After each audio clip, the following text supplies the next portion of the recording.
So, the United States is where people come to increase their relative social class and status.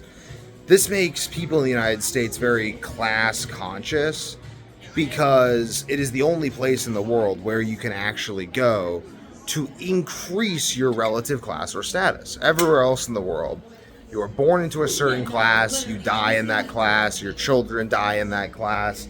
That's the end of it. But in the United States, people come here from all around the world to increase their class and relative status and income relative to everyone else. This is the tournament of class and status in the world. That's what the United States is. That's why people are class sensitive.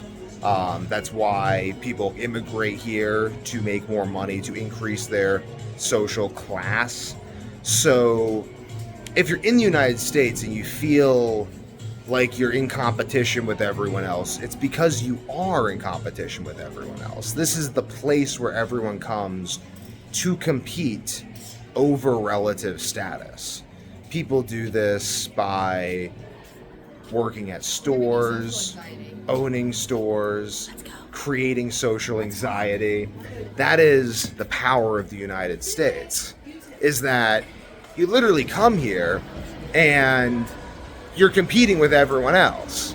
So when people are upset that they lost their job to an AI, or when they're upset that someone's making more money than them, they're really just denying the reality of their genetic history, which is that their ancestors came here because they believed that they could compete and that they could win.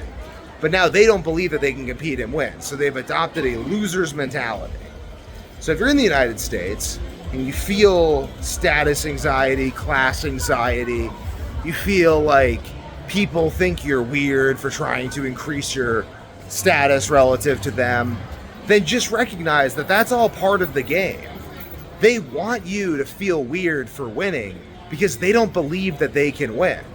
And, well, who says that this is a game? Well, why is the US the land of opportunity?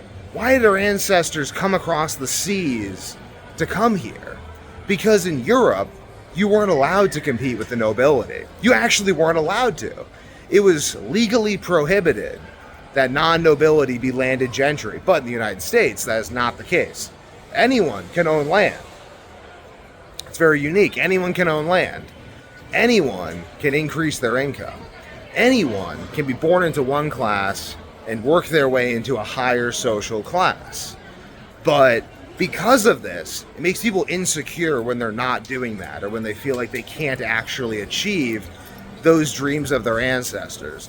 So again, though, it's fine, because they'll just expire and wind up in the ghettos and who knows what else. But there's ghettos everywhere.